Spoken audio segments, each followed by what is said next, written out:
യാക്കോബ് ശ്ലീഹ എഴുതിയ ലേഖനം അധ്യായം 3. നാവിൻ്റെ ദുരുപയോഗം. എൻ്റെ സഹോദരരെ, നിങ്ങളിൽ അധികം പേർ പ്രബോധകരാകാൻ തുനിയരുത്.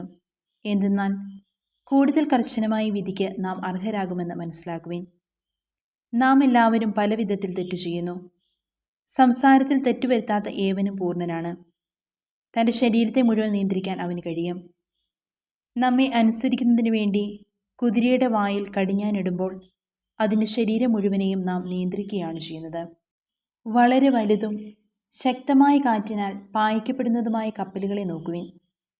വളരെ ചെറിയ ചുക്കാൻ ഉപയോഗിച്ച് ആഗ്രഹിക്കുന്ന സ്ഥലത്തേക്ക് കപ്പിത്താൻ അതിനെ നയിക്കുന്നു. അതുപോലെ നാവ് വളരെ ചെറിയ അവയവമാണ്, എങ്കിലും അത് വൻപ് പറയുന്നു. ചെറിയ ഒരു തീപ്പൊരി എത്ര വലിയ വനത്തെയാണ് ചാമ്പലാക്കുക. നാവ് തീയാണ്, അത് ദുഷ്ടതയുടെ ഒരു ലോകം തന്നെയാണ്. നമ്മുടെ അവയവങ്ങളിലൊന്നായി അത് ശരീരം മുഴുവനെയും മലിനമാക്കുന്നു. നരകാഗ്നിയിൽ ജ്വലിക്കുന്ന ഈ നാവ് പ്രകൃതി ചക്രത്തെ ചുട്ടുപഴിപ്പിക്കുന്നു. എല്ലാത്തരം വന്യമൃഗങ്ങളെയും പക്ഷികളെയും ഇഴജന്തുക്കളെയും സമുദ്രജീവികളെയും മനുഷ്യർ ഇണക്കുന്നുണ്ട്, ഇണക്കിയിട്ടുമുണ്ട്. എന്നാൽ ഒരു മനുഷ്യനും നാവിനെ നിയന്ത്രിക്കാൻ സാധിക്കുകയില്ല. അത് അനിയന്ത്രിതമായ തിന്മയും മാരകവുമായ വിഷയവുമാണ്. ഈ നാവുകൊണ്ട് കർത്താവിനെയും പിതാവിനെയും നാം സ്തുതിക്കുന്നു. ദൈവത്തിൻ്റെ സാദൃശ്യത്തിൽ സൃഷ്ടിക്കപ്പെട്ടിരിക്കുന്ന മനുഷ്യരെ അതേ നാവുകൊണ്ട് ശപിക്കുകയും ചെയ്യുന്നു. ഒരേ വായിൽ നിന്ന് അനുഗ്രഹവും ശാപവും പുറപ്പെടുന്നു. എൻ്റെ സഹോദരരെ, ഇത് ഉചിതമല്ല. അരുവി ഒരേ ഉറവയിൽ നിന്ന് മധുരവും കയ്പും പുറപ്പെടുവിക്കുമോ? എൻ്റെ സഹോദരരെ, അത്തിവൃക്ഷത്തിന് ഒലിവ് ഫലങ്ങളോ മുന്തിരിവള്ളിക്ക് അത്തിപ്പഴങ്ങളോ പുറപ്പെടുവിക്കാൻ കഴിയുമോ? ഉപ്പിന് വെള്ളത്തെ മധുരീകരിക്കാനാകുമോ? യഥാർത്ഥ ജ്ഞാനം. നിങ്ങളിൽ ജ്ഞാനിയും വിവേകിയുമായവൻ ആരാണ്? അവൻ നല്ല പെരുമാറ്റം വഴി വിവേകജന്യമായ വിനയത്തോടെ തൻ്റെ പ്രവൃത്തികളെ മറ്റുള്ളവർക്ക് കാണിച്ചു കൊടുക്കട്ടെ. എന്നാൽ നിങ്ങൾക്ക് കടുത്ത അസൂയയും ഹൃദയത്തിൽ സ്വാർത്ഥമോഹവും ഉണ്ടാകുമ്പോൾ ആത്മപ്രശംസ ചെയ്യുകയോ സത്യത്തിന് വിരുദ്ധമായി വ്യാജം പറയുകയരുത്. ഈ ജ്ഞാനം ഉന്നതത്തിൽ നിന്നുള്ളതല്ല, മറിച്ച് ഭൗമികവും സ്വാർത്ഥപരവും പൈശാചികവുമാണ്. എവിടെ അസൂയയും സ്വാർത്ഥമോഹവുമുണ്ടോ അവിടെ ക്രമക്കേടും എല്ലാ ദുഷ്കർമ്മങ്ങളുമുണ്ട്. എന്നാൽ ഉന്നതത്തിൽ നിന്നുള്ള ജ്ഞാനം ഒന്നാമത് ശുദ്ധവും, പിന്നെ സമാധാനപൂർണവും, വിനീതവും, വിധേയത്വമുള്ളതും, കാരുണ്യവും സൽഫലങ്ങളും നിറഞ്ഞതുമാണ്. അത് അനുചിതമോ ആത്മാർത്ഥതയില്ലാത്തതോ അല്ല. സമാധാന സൃഷ്ടാക്കൾ നീതിയുടെ ഫലം സമാധാനത്തിൽ വിധിക്കുന്നു. അധ്യായം 4. ലൗകിക തൃഷ്ണ. നിങ്ങളുടെ ഇടയിൽ തർക്കങ്ങളും ഏറ്റുമുട്ടലും ഉണ്ടാകുന്നത് എങ്ങനെയാണ്? നിങ്ങളുടെ അവയവങ്ങളിൽ പോരാടിക്കൊണ്ടിരിക്കുന്ന ദുരാശകളിൽ നിന്നല്ലേ അവ ഉണ്ടാകുന്നത്? നിങ്ങൾ ആഗ്രഹിക്കുന്നത് നിങ്ങൾക്ക് ലഭിക്കുന്നില്ല. നിങ്ങൾ കൊല്ലുകയും അസൂയപ്പെടുകയും ചെയ്യുന്നു, എന്നാൽ നിങ്ങൾക്കൊന്നും ലഭിക്കുന്നില്ല. നിങ്ങൾ വഴക്കിടുകയും യുദ്ധം ചെയ്യുകയും ചെയ്യുന്നു. നിങ്ങൾ ആവശ്യപ്പെടുന്നില്ല, അതിനാൽ നിങ്ങൾക്ക് ലഭിക്കുന്നില്ല. ചോദിച്ചിട്ടും നിങ്ങൾക്ക് ലഭിക്കുന്നില്ലെങ്കിൽ അത് നിങ്ങളുടെ ദുരാശകളെ തൃപ്തിപ്പെടുത്താൻ നിങ്ങൾ തിന്മയായിട്ടുള്ളവ ചോദിക്കുന്നത് കൊണ്ടാണ്. വിശ്വസ്തത പുലർത്താത്തവരെ, ലോകത്തോടുള്ള മൈത്രി ദൈവത്തോടുള്ള ശത്രുതയാണെന്ന് നിങ്ങൾ അറിയുന്നില്ലേ? ലോകത്തിൻ്റെ മിത്രമാകാൻ ആഗ്രഹിക്കുന്നവൻ തന്നെ തന്നെ ദൈവത്തിൻ്റെ ശത്രുവാക്കുന്നു. നമ്മിൽ നിക്ഷേപിച്ചിരിക്കുന്ന ആത്മാവിനെ ദൈവം അസൂയയോടെ അഭിലഷിക്കുന്നു എന്ന തിരുവെഴുത്ത് വൃഥാ ആണെന്ന് നിങ്ങൾ വിചാരിക്കുന്നുവോ? അവിടുന്ന് കൃപാവരം ചൊരിയുന്നു. അതുകൊണ്ടാണ് ഇങ്ങനെ എഴുതിയിരിക്കുന്നത്: ദൈവം അഹങ്കാരികളെ എതിർക്കുകയും എളിമയുള്ളവർക്ക് കൃപ കൊടുക്കുകയും ചെയ്യുന്നു. ആകയാൽ ദൈവത്തിന് വിധേയരായിരിക്കുവിൻ, പിശാചിനെ ചെറുത്തു നിൽക്കുവിൻ, അപ്പോൾ അവൻ നിങ്ങളിൽ നിന്ന് ഓടി അകന്നുകൊള്ളും. ദൈവത്തോട് ചേർന്ന് നിൽക്കുവിൻ, അവിടുന്ന് നിങ്ങളോടും ചേർന്ന് നിൽക്കും. പാപികളെ, നിങ്ങൾ കരങ്ങൾ ശുചിയാക്കുവിൻ. സന്നിഗ്ധ മനസ്കരെ, നിങ്ങളുടെ ഹൃദയങ്ങൾ ശുചിയാക്കുവിൻ. ദുഃഖിക്കുകയും വിലപിക്കുകയും കരയുകയും ചെയ്യുവിൻ. നിങ്ങളുടെ ചിരി കരച്ചിലായും നിങ്ങളുടെ സന്തോഷം വിഷാദമായും മാറട്ടെ. കർത്താവിൻ്റെ സന്നിധിയിൽ താഴ്മയുള്ളവരായിരിക്കുവിൻ, അവിടുന്ന് നിങ്ങളെ ഉയർത്തും. സഹോദരനെ വിധിക്കരുത്. സഹോദരരെ, നിങ്ങൾ പരസ്പരം എതിർത്ത് സംസാരിക്കരുത്. സഹോദരനെതിരായി സംസാരിക്കുകയോ സഹോദരനെ വിധിക്കുകയോ ചെയ്യുന്നവൻ നിയമത്തിനെതിരായി സംസാരിക്കുകയും നിയമത്തെ വിധിക്കുകയും ചെയ്യുന്നു. നിയമത്തെ വിധിക്കുന്നെങ്കിൽ നീ നിയമം അനുസരിക്കുന്നവനല്ല, മറിച്ച് അതിൻ്റെ വിധികർത്താവത്രേ. നിയമദാതാവും ന്യായാധിപനുമായി ഒരുവനേയുള്ളൂ. അവിടുന്ന് രക്ഷിക്കാനും നശിപ്പിക്കാനും കഴിവുള്ളവനാണ്. എന്നാൽ അയൽക്കാരനെ വിധിക്കാൻ നീ ആരാണ്? ആത്മപ്രശംസ പാടില്ല. ഇന്നോ നാളെയോ ഞങ്ങൾ ഇന്ന പട്ടണത്തിൽ പോയി അവിടെ 1 വർഷം താമസിച്ച് വ്യാപാരം ചെയ്ത് ലാഭമുണ്ടാക്കുമെന്ന് പ്രഖ്യാപിക്കുന്ന നിങ്ങളോട് ഒന്ന് പറയട്ടെ. നാളത്തെ നിങ്ങളുടെ ജീവിതം എങ്ങനെയുള്ളതായിരിക്കുമെന്ന് നിങ്ങൾക്കറിഞ്ഞുകൂടാ. അല്പനേരത്തേക്ക് പ്രത്യക്ഷപ്പെടുകയും അതിനുശേഷം അപ്രത്യക്ഷമാവുകയും ചെയ്യുന്ന മൂടൽമഞ്ഞാണ് നിങ്ങൾ. നിങ്ങൾ ഇങ്ങനെയാണ് പറയേണ്ടത്: കർത്താവ് മനസ്സാകുന്നുവെങ്കിൽ ഞങ്ങൾ ജീവിക്കുകയും യഥായുക്തം പ്രവർത്തിക്കുകയും ചെയ്യും. നിങ്ങളോ ഇപ്പോൾ വ്യർത്ഥ ഭാഷണത്താൽ ആത്മപ്രശംസ ചെയ്യുന്നു. ഇപ്രകാരമുള്ള ആത്മപ്രശംസ തിന്മയാണ്. ചെയ്യേണ്ട നന്മ ഏതാണെന്നറിഞ്ഞിട്ടും അത് ചെയ്യാതിരിക്കുന്നവൻ പാപം ചെയ്യുന്നു. അധ്യായം 5. ധനവാന്മാർക്ക് മുന്നറിയിപ്പ്. ധനവാന്മാരെ, നിങ്ങൾക്ക് സംഭവിക്കാനിരിക്കുന്ന ദുരിതങ്ങളോർത്ത് ഉച്ചത്തിൽ നിലവിളിക്കുവിൻ. നിങ്ങളുടെ സമ്പത്ത് ക്ഷയിച്ചു കഴിഞ്ഞിരിക്കുന്നു. നിങ്ങളുടെ വസ്ത്രങ്ങൾ പുഴു അരിച്ചുപോയി. നിങ്ങളുടെ സ്വർണത്തിനും വെള്ളിക്കും കറ പിടിച്ചിരിക്കുന്നു. ആ കറ നിങ്ങൾക്കെതിരായ സാക്ഷ്യമായിരിക്കും. തീ പോലെ അത് നിങ്ങളുടെ മാംസത്തെ തിന്നുകളയും. അവസാന നാളുകളിലേക്കാണ് നിങ്ങൾ സമ്പത്ത് ശേഖരിച്ചു വെച്ചത്. നിങ്ങളുടെ നിലങ്ങളിൽ നിന്ന് വിളവ് ശേഖരിച്ച വേലക്കാർക്ക് കൊടുക്കാതെ പിടിച്ചുവെച്ച കൂലി ഇതാ നിലവിളിക്കുന്നു. കൊയ്ത്തുകാരുടെ നിലവിളി സൈന്യങ്ങളുടെ കർത്താവിൻ്റെ കർണപുടങ്ങളിലെത്തിയിരിക്കുന്നു. നിങ്ങൾ ഭൂമിയിൽ ആഡംബരപൂർവ്വം സുഖലോലുപരായി ജീവിച്ചു. കൊലയുടെ ദിവസത്തേക്ക് നിങ്ങളുടെ ഹൃദയങ്ങളെ നിങ്ങൾ കൊഴുപ്പിച്ചിരിക്കുന്നു. നീതിമാൻ നിങ്ങളെ എതിർത്തു നിന്നില്ല. എന്നിട്ടും നിങ്ങൾ അവനെ കുറ്റം വിധിക്കുകയും കൊല്ലുകയും ചെയ്തു. കാത്തിരിക്കുവിൻ. സഹോദരരെ, കർത്താവിൻ്റെ ആഗമനം വരെ ക്ഷമയോടെ കാത്തിരിക്കുവിൻ. ഭൂമിയിൽ നിന്ന് നല്ല ഫലങ്ങൾ ലഭിക്കുന്നതിന് വേണ്ടി കൃഷിക്കാരൻ ആദ്യത്തെ മഴയും അവസാനത്തെ മഴയും ക്ഷമയോടെ പ്രതീക്ഷിച്ചിരിക്കുന്നത് പോലെ നിങ്ങളും ക്ഷമയോടെ ഇരിക്കുവിൻ. ദൃഢചിത്തരായിരിക്കുവിൻ. എന്തുകൊണ്ടെന്നാൽ കർത്താവിൻ്റെ ആഗമനം അടുത്തിരിക്കുന്നു. നിങ്ങൾ വിധിക്കപ്പെടാതിരിക്കാൻ എൻ്റെ സഹോദരരെ, ഒരുവൻ മറ്റൊരുവന് വിരോധമായി പിറുപിറുക്കരുത്. ന്യായാധിപൻ ഇതാ വാതിൽക്കൽ നിൽക്കുന്നു. സഹോദരരെ, കർത്താവിൻ്റെ നാമത്തിൽ സംസാരിച്ച പ്രവാചകന്മാരെ സഹനത്തിൻ്റെയും ക്ഷമയുടെയും മാതൃകയായി നിങ്ങൾ സ്വീകരിക്കുവിൻ. ഇതാ പീഡ സഹിക്കുന്നവരെ ഭാഗ്യവാന്മാരായി നാം കരുതുന്നു. ജോബിൻ്റെ ദീർഘസഹനത്തെപ്പറ്റി നിങ്ങൾ കേട്ടിട്ടുണ്ടല്ലോ. കർത്താവ് അവസാനം അവനോട് എന്തു ചെയ്തെന്നും അവിടുന്ന് എത്രമാത്രം ദയയും കാരുണ്യമുള്ളവനാണെന്നും നിങ്ങൾക്കറിയാമല്ലോ. എൻ്റെ സഹോദരരെ, സർവോപരി നിങ്ങൾ ആണയിടരുത്. സ്വർഗത്തെക്കൊണ്ടും ഭൂമിയെക്കൊണ്ടും മറ്റൊന്നിനെക്കൊണ്ടും അരുത്. ശിക്ഷാവിധിയിൽ വീഴാതിരിക്കാൻ നിങ്ങൾ അതെ എന്ന് പറയുമ്പോൾ അതെ എന്നും അല്ല എന്ന് പറയുമ്പോൾ അല്ല എന്നുമായിരിക്കട്ടെ.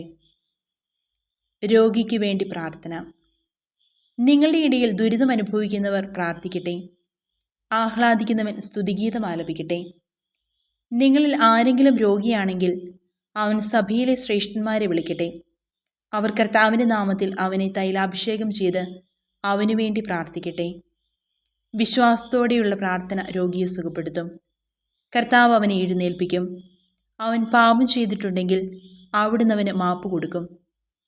നിങ്ങൾ സൗഖ്യം പ്രാപിക്കാനായി പരസ്പരം പാപങ്ങൾ ഏറ്റുപറയുകയും പ്രാർത്ഥിക്കുകയും ചെയ്യുവിൻ. നീതിമാന്റെ പ്രാർത്ഥന വളരെ ശക്തിയുള്ളതും ഫലദായകവുമാണ്. ഏലിയ നമ്മെപ്പോലെയുള്ള ഒരു മനുഷ്യനായിരുന്നു. മഴ പെയ്യാതിരിക്കാൻ അവൻ തീഷ്ണതയോടെ പ്രാർത്ഥിച്ചു. ഫലമോ 3 വർഷവും 6 മാസവും ഭൂമിയിൽ മഴ പെയ്തില്ല. വീണ്ടും അവൻ പ്രാർത്ഥിച്ചു. അപ്പോൾ ആകാശം മഴ നൽകുകയും ഭൂമി ഫലങ്ങൾ പുറപ്പെടുവിക്കുകയും ചെയ്തു. എൻ്റെ സഹോദരരെ, നിങ്ങളിൽ ഒരാൾ സത്യത്തിൽ നിന്ന് വ്യതിചലിക്കുകയും അവനെ വേറൊരാൾ തിരിച്ചുകൊണ്ടിരിക്കുകയും ചെയ്യുന്നുവെങ്കിൽ പാപിയെ തെറ്റായ മാർഗത്തിൽ നിന്ന് പിന്തിരിക്കുന്നവൻ തൻ്റെ ആത്മാവിനെ മരണത്തിൽ നിന്ന് രക്ഷിക്കുകയും തൻ്റെ നിരവധിയായ പാപങ്ങൾ തുടച്ചു മാറ്റുകയും ചെയ്യുന്നുവെന്ന് നിങ്ങൾ അറിഞ്ഞുകൊള്ളുവിൻ. പൗലോസ് ശ്ലീഹ കൊളോസോസിലെ സഭയ്ക്ക് എഴുതിയ ലേഖനം. അധ്യായം 1. അഭിവാദനം. ദൈവഹിതമനുസരിച്ച് യേശുക്രിസ്തുവിൻ്റെ അപ്പസ്തോലനായ പൗലോസും സഹോദരനായ തിമോത്തിയോസും കൂടെ ക്രിസ്തുവിൽ വിശുദ്ധരും വിശ്വാസികളുമായ കൊളോസോസിലെ സഹോദരങ്ങൾക്ക് എഴുതുന്നത്. നമ്മുടെ പിതാവായ ദൈവത്തിൽ നിന്ന് കൃപയും സമാധാനവും കൃതജ്ഞതയും പ്രാർത്ഥനയും. ഞങ്ങൾ നിങ്ങൾക്ക് വേണ്ടി പ്രാർത്ഥിക്കുമ്പോഴൊക്കെ നമ്മുടെ കർത്താവായ യേശുക്രിസ്തുവിൻ്റെ പിതാവായ ദൈവത്തിന് നന്ദി പറയുന്നു. എന്തെന്നാൽ സ്വർഗത്തിൽ നിങ്ങൾക്ക് വേണ്ടി നിക്ഷിപ്തമായിരിക്കുന്ന പ്രത്യാശ മൂലം യേശുക്രിസ്തുവിൽ നിങ്ങൾക്കുള്ള വിശ്വാസത്തെക്കുറിച്ചും നിങ്ങൾക്കെല്ലാ വിശുദ്ധരോടുമുള്ള സ്നേഹത്തെക്കുറിച്ചും ഞങ്ങൾ കേട്ടിരിക്കുന്നു. നിങ്ങളോട് അറിയിക്കപ്പെട്ട സുവിശേഷ സത്യത്തിൻ്റെ വചനത്തിൽ നിന്ന് ഈ പ്രത്യാശയെക്കുറിച്ച് മുമ്പ് തന്നെ ഞങ്ങൾ കേട്ടിട്ടുണ്ട്. നിങ്ങൾ സുവിശേഷം ശ്രവിക്കുകയും സത്യത്തിൽ ദൈവത്തിൻ്റെ കൃപ പൂർണ്ണമായി മനസ്സിലാക്കുകയും ചെയ്ത നാൾ മുതൽ ലോകത്തിൽ എല്ലായിടത്തും എന്ന പോലെ നിങ്ങളുടെ ഇടയിലും അത് വളരുകയും ഫലം പുറപ്പെടുവിക്കുകയും ചെയ്തുകൊണ്ടിരിക്കുന്നു. ഞങ്ങളുടെ പ്രിയപ്പെട്ട സഹശുശ്രൂഷകൻ എപ്പഫ്രാസിൽ നിന്നാണല്ലോ നിങ്ങളിത് ഗ്രഹിച്ചത്. നിങ്ങൾക്ക് വേണ്ടിയുള്ള ക്രിസ്തുവിൻ്റെ വിശ്വസ്തനായ ശുശ്രൂഷകനാണവൻ. ആത്മാവിലുള്ള നിങ്ങളുടെ സ്നേഹത്തെക്കുറിച്ച് അവൻ ഞങ്ങളോട് പറഞ്ഞിട്ടുണ്ട്. ക്രിസ്തു സൃഷ്ടിയുടെ മകുടം. തന്മൂലം അതേക്കുറിച്ച് കേട്ട നാൾ മുതൽ നിങ്ങൾക്ക് വേണ്ടി പ്രാർത്ഥിക്കുന്നതിൽ നിന്ന് ഞങ്ങൾ വിരമിച്ചിട്ടില്ല. നിങ്ങൾ പൂർണ്ണമായ ജ്ഞാനവും ആത്മീയമായ അറിവും വഴി ദൈവഹിതത്തെക്കുറിച്ചുള്ള ഉൾക്കാഴ്ച കൊണ്ട് നിറയാൻ വേണ്ടിയാണ് ഞങ്ങൾ പ്രാർത്ഥിക്കുന്നത്. കർത്താവിന് യോജിച്ചതും അവിടത്തേക്ക് തികച്ചും പ്രീതിജനകവുമായ ജീവിതം നയിക്കാൻ നിങ്ങൾക്കിടയാകട്ടെ. അതുവഴി നിങ്ങളുടെ എല്ലാ നല്ല പ്രവൃത്തികളും ഫലദായകമാവുകയും ദൈവത്തെക്കുറിച്ചുള്ള ജ്ഞാനത്തിൽ നിങ്ങൾ അഭിവൃദ്ധിപ്പെടുകയും ചെയ്യും. സന്തോഷത്തോടെ എല്ലാം സഹിക്കുന്നതിനും ക്ഷമിക്കുന്നതിനും അവിടുത്തെ മഹത്വത്തിൻ്റെ പ്രാഭവത്തിനനുസൃതമായി സർവശക്തിയിലും നിങ്ങൾ ബലം പ്രാപിക്കട്ടെ. പ്രകാശത്തിൽ വിശുദ്ധരോടൊപ്പം പങ്കുചേരാനുള്ള അവകാശത്തിന് നമ്മെ യോഗ്യരാക്കിയ പിതാവിന് കൃതജ്ഞത അർപ്പിക്കുവിൻ. അന്ധകാരത്തിൻ്റെ ആധിപത്യത്തിൽ നിന്ന് അവിടുന്ന് നമ്മെ വിമോചിപ്പിച്ചു. അവിടുത്തെ പ്രിയപുത്രൻ്റെ രാജ്യത്തിലേക്ക് നമ്മെ ആനയിക്കുകയും ചെയ്തു. അവനിലാണല്ലോ നമുക്ക് രക്ഷയും പാവമോചനവും ലഭിച്ചിരിക്കുന്നത്. അവൻ അദൃശ്യനായ ദൈവത്തിൻ്റെ പ്രതിരൂപവും എല്ലാ സൃഷ്ടികൾക്കും മുമ്പുള്ള ആദിജാതനുമാണ്. കാരണം അവനിൽ സ്വർഗത്തിലും ഭൂമിയിലുമുള്ള ദൃശ്യവും അദൃശ്യവുമായ എല്ലാ വസ്തുക്കളും സൃഷ്ടിക്കപ്പെട്ടു. സിംഹാസനങ്ങളോ ആധിപത്യങ്ങളോ ശക്തികളോ അധികാരങ്ങളോ എന്തുമാകട്ടെ, എല്ലാം അവനിലൂടെയും അവനു വേണ്ടിയുമാണ് സൃഷ്ടിക്കപ്പെട്ടത്. അവനാണ് എല്ലാത്തിനും മുമ്പുള്ളവൻ. അവനിൽ സമസ്തവും സ്ഥിതി ചെയ്യുന്നു. അവൻ സഭയാകുന്ന ശരീരത്തിൻ്റെ ശിരസ്സാണ്. അവൻ എല്ലാറ്റിൻ്റെയും ആരംഭവും മരിച്ചവരിൽ നിന്നുള്ള ആദിജാതനുമാണ്. ഇങ്ങനെ എല്ലാ കാര്യങ്ങളിലും അവൻ പ്രഥമസ്ഥാനീയനായി. എന്തെന്നാൽ അവനിൽ സർവ്വസമ്പൂർണതയും നിവസിക്കണമെന്ന് ദൈവം തീരുമാനിച്ചായി. സ്വർഗത്തിലും ഭൂമിയിലുമുള്ള എല്ലാ വസ്തുക്കളെയും അവനിലൂടെ അവിടുന്ന് തന്നോട് അനുരഞ്ജിപ്പിക്കുകയും അവൻ കുരിശിൽ ചിന്തിയ രക്തം വഴി സമാധാനം സ്ഥാപിക്കുകയും ചെയ്തു. വിശ്വാസ സ്ഥിരത. ഒരിക്കൽ നിങ്ങൾ ദൈവത്തിൽ നിന്ന് അകന്നു ജീവിക്കുന്നവരും ദുഷ്പ്രവൃത്തികൾ വഴി മനസ്സിൽ ശത്രുത പുലർത്തുന്നവരുമായിരുന്നു. എന്നാൽ ഇപ്പോൾ ക്രിസ്തു തൻ്റെ മരണം വഴി സ്വന്തം ഭൗതിക ശരീരത്തിൽ നിങ്ങളെ അനുരഞ്ജിപ്പിച്ചിരിക്കുന്നു. അവിടുത്തെ മുൻപിൽ പരിശുദ്ധരും കുറ്റമറ്റവരും നിർമ്മലരുമായി നിങ്ങളെ സമർപ്പിക്കുന്നതിനു വേണ്ടിയാണ് അവൻ ഇപ്രകാരം ചെയ്തത്. എന്നാൽ നിങ്ങൾ ശ്രവിച്ച സുവിശേഷം നൽകുന്ന പ്രത്യാശയിൽ നിന്ന് വ്യതിചലിക്കാതെ സ്ഥിരതയോടും ദൃഢനിശ്ചയത്തോടും കൂടെ വിശ്വാസത്തിൽ നിങ്ങൾ നിലനിൽക്കേണ്ടിയിരിക്കുന്നു. ആകാശത്തിന് താഴെയുള്ള എല്ലാ സൃഷ്ടികളോടും സുവിശേഷം പ്രസംഗിക്കപ്പെട്ടിട്ടുണ്ട്. പൗലോസായ ഞാൻ അതിൻ്റെ ശുശ്രൂഷകനായി. വിജാതിയർക്കുള്ള ശുശ്രൂഷ. നിങ്ങളെ പ്രതിയുള്ള പീഡകളിൽ ഞാൻ സന്തോഷിക്കുന്നു. സഭയാകുന്ന തൻ്റെ ശരീരത്തെ പ്രതി ക്രിസ്തുവിന് സഹിക്കേണ്ടി വന്ന പീഡകളുടെ കുറവ് എൻ്റെ ശരീരത്തിൽ ഞാൻ നികത്തുന്നു. നിങ്ങൾക്ക് വേണ്ടി ദൈവം എന്നെ ഫലമേൽപ്പിച്ച ദൗത്യം വഴി ഞാൻ സഭയിലെ ശുശ്രൂഷകനായി. ദൈവവചനം പൂർണ്ണമായി വെളിപ്പെടുത്തുക എന്നതായിരുന്നു ആ ദൗത്യം. യുഗങ്ങളുടെയും തലമുറകളുടെയും ആരംഭം മുതൽ മറച്ചു വയ്ക്കപ്പെട്ടിരുന്ന ഈ രഹസ്യം ഇപ്പോൾ അവിടുന്ന് തൻ്റെ വിശുദ്ധർക്ക് വെളിപ്പെടുത്തി കൊടുത്തിരിക്കുന്നു. ഈ രഹസ്യത്തിൻ്റെ മഹത്വം വിജാതിരുടെ ഇടയിൽ എത്ര ശ്രേഷ്ഠമാണെന്ന് വിശുദ്ധർക്ക് വ്യക്തമാക്കി കൊടുക്കാൻ അവിടുന്ന് തീരുമാനിച്ചു. ഈ രഹസ്യമാകട്ടെ മഹത്വത്തെക്കുറിച്ചുള്ള പ്രത്യാശയായി ക്രിസ്തു നിങ്ങളിലുണ്ട് എന്നത് തന്നെ. അവനെയാണ് ഞങ്ങൾ പ്രഖ്യാപിക്കുന്നത്. എല്ലാ മനുഷ്യരെയും ക്രിസ്തുവിൽ പക്വത പ്രാപിച്ചവരാക്കാൻ വേണ്ടി ഞങ്ങൾ എല്ലാവർക്കും മുന്നറിയിപ്പ് നൽകുകയും എല്ലാവരെയും സർവ്വവിജ്ഞാനവും പഠിപ്പിക്കുകയും ചെയ്യുന്നു. ഈ ലക്ഷ്യം പ്രാപിക്കുന്നതിന് വേണ്ടി അത്രേ അവൻ എന്നിൽ ശക്തിയായി ഉണർത്തുന്ന ശക്തി കൊണ്ട് ഞാൻ കഠിനമായി അധ്വാനിക്കുന്നത്. അധ്യായം 2. നിങ്ങൾക്ക് വേണ്ടിയും ലവദോക്യയിലുള്ളവർക്ക് വേണ്ടിയും എൻ്റെ മുഖം നേരിട്ട് കണ്ടിട്ടില്ലാത്ത അനേകർക്ക് വേണ്ടിയും ഞാൻ എത്ര ശക്തമായി പോരാടുന്നുവെന്ന് നിങ്ങൾ അറിയണമെന്ന് ഞാൻ ആഗ്രഹിക്കുന്നു. സ്നേഹത്താൽ പരസ്പര ബന്ധമായ നിങ്ങളുടെ ഹൃദയങ്ങൾക്ക് ആശ്വാസവും സുനിശ്ചിതമായ ബോധ്യത്തിൻ്റെ പൂർണ്ണ സമ്പത്തും ദൈവത്തിൻ്റെ രഹസ്യമായ യേശുക്രിസ്തുവിനെക്കുറിച്ചുള്ള സമ്പൂർണ്ണമായ അറിവ് ലഭിക്കുന്നതിന് വേണ്ടിയാണ് ഞാനിത് ചെയ്യുന്നത്. ജ്ഞാനത്തിൻ്റെയും അറിവിൻ്റെയും നിധികൾ അവനിലാണ് ഒളിഞ്ഞുകിടക്കുന്നത്. ഞാനിത് പറയുന്നത് വഞ്ചനാത്മകമായ വാക്കുകൊണ്ട് ആരും നിങ്ങളെ വഴിതെറ്റിക്കാതിരിക്കാൻ വേണ്ടിയാണ്. ഞാൻ ശാരീരികമായി നിങ്ങളിൽ നിന്ന് വിദൂരസ്ഥനാണെങ്കിലും ആത്മാവിൽ നിങ്ങളോട് കൂടെയാണ്. നിങ്ങളുടെ ജീവിതക്രമവും ക്രിസ്തുവിലുള്ള അടിയുറച്ച വിശ്വാസവും കണ്ട് ഞാൻ സന്തോഷിക്കുകയും ചെയ്യുന്നു. ക്രിസ്തുവിൽ പൂർണ്ണത.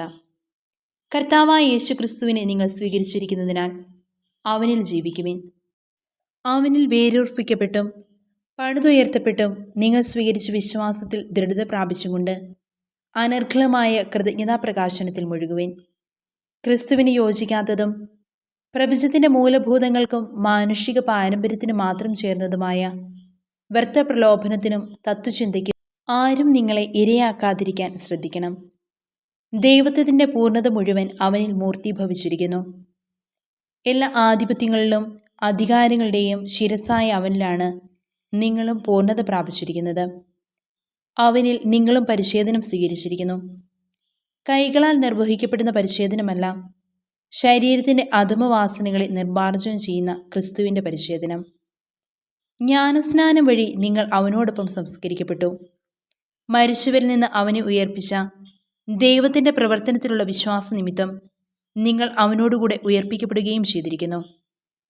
നിങ്ങൾ പാപങ്ങൾ നിമിത്തം മൃതരും ദുർവാസനകളുടെ പരിച്ഛേദനം നിർവഹിക്കാത്തവരുമായിരുന്നു.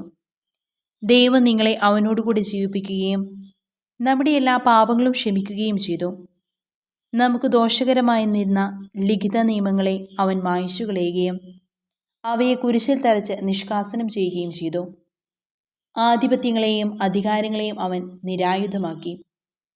അവൻ കുരിശിൽ അവയുടെ മേൽ വിജയം ആഘോഷിച്ചുകൊണ്ട് അവയെ പരസ്യമായി അവഹേളന പാത്രങ്ങളാക്കി. ഭക്ഷണപാനീയങ്ങളുടെ കാര്യത്തിൽ ആരും നിങ്ങളെ കുറ്റപ്പെടുത്താതിരിക്കട്ടെ. അതുപോലെ തന്നെ ഉത്സവങ്ങളുടെയും അമാവാസികളുടെയും സാപത്തിൻ്റെയും ആചരണത്തിലും ഇവയെല്ലാം വരുവാനിരിക്കുന്നവൻ്റെ വെറും പ്രതിച്ഛായകൾ മാത്രം. യാഥാർത്ഥ്യമാകട്ടെ ക്രിസ്തുവും. മായാദർശനങ്ങൾ വിശകലനം ചെയ്തുകൊണ്ട് കപടവിനയത്തിലും ദേവദൂതന്മാരുടെ ആരാധനയിലും ആഭിമുഖ്യം കാണിക്കുന്ന ആളുകൾ നിങ്ങളെ വഞ്ചിക്കാതിരിക്കട്ടെ. അവർ ഭോഗാലാലസമായ മനസ്സോടുകൂടെ വ്യർത്ഥമായി അഹങ്കരിക്കുന്നവരത്രേ. അവർ ശിരസിനോട് ഗാഠബന്ധം പുലർത്തുന്നില്ല. ശരീരം മുഴുവൻ സന്ധിബന്ധങ്ങളാലും സിരകളാലും പരിവിഷ്ടമാക്കപ്പെട്ടും കൂട്ടിയിണക്കപ്പെട്ടും ദൈവഹിതാനുസരണം പൂർണ്ണ വളർച്ച പ്രാപിക്കുന്നത് ഈ ശിരസിൽ നിന്നാണല്ലോ. ക്രിസ്തുവിൽ പുതുജീവിതം. ക്രിസ്തുവിനോടൊപ്പം പ്രപഞ്ചത്തിൻ്റെ മൂലഭൂതങ്ങൾക്കും നിങ്ങൾ മരിച്ചു കഴിഞ്ഞിരിക്കുന്നതിനാൽ ഇനിയും ലോകത്തിൻ്റേതെന്ന മട്ടിൽ ജീവിക്കുന്നതെന്തിന്? സ്പർശിക്കരുത്, രുചിക്കരുത്, കൈകാര്യം ചെയ്യരുത് എന്നീ നിബന്ധനകൾക്ക് നിങ്ങൾ വിധേയരാകുന്നതെന്തിന്? ഉപയോഗിക്കുമ്പോൾ നശിച്ചു പോകുന്നവയെപ്പറ്റിയുള്ളതാണ് ഈ നിബന്ധനകൾ. ഇവ വെറും മാനുഷികമായ ഉപദേശങ്ങളും സിദ്ധാന്തങ്ങളും അനുസരിച്ചുള്ളവയാണ്. തീവ്രമായ ഭക്തിയും ആത്മനിന്ദയും ആത്മപീഡനവും പ്രോത്സാഹിപ്പിക്കുന്നതിനാൽ വിജ്ഞാനത്തിൻ്റെ പ്രതീതി ഇവയിൽ അനുഭവപ്പെടും. എന്നാൽ ജഡികാഭിലാഷങ്ങളെ നിയന്ത്രിക്കുന്ന കാര്യത്തിൽ ഇവയ്ക്ക് യാതൊരു മൂല്യവുമില്ല. സുഭാഷിതങ്ങളുടെ പുസ്തകം അധ്യായം 30, 7 മുതൽ 9 വരെയുള്ള വചനങ്ങൾ. 2 കാര്യങ്ങൾ ഞാൻ അങ്ങയോട് അപേക്ഷിക്കുന്നു. മരണം വരെ എനിക്ക് അവ നിഷേധിക്കരുതേ. അസത്യവും വ്യാജവും എന്നിൽ നിന്ന് അകറ്റി നിർത്തണമേ. ദാരിദ്ര്യമോ സമൃദ്ധിയോ എനിക്ക് തരരുതേ. ആവശ്യത്തിന് ആഹാരം തന്നെന്നെ പോറ്റണമേ. ഞാൻ സമൃദ്ധിയിൽ അങ്ങേ അവഗണിക്കുകയും കർത്താവ് ആര് എന്ന് ചോദിക്കുകയും ചെയ്തേക്കാം. ദാരിദ്ര്യം കൊണ്ട് മോഷ്ടിച്ച് ദൈവനാമത്തെ നിന്ദിക്കുകയും ചെയ്തേക്കാം.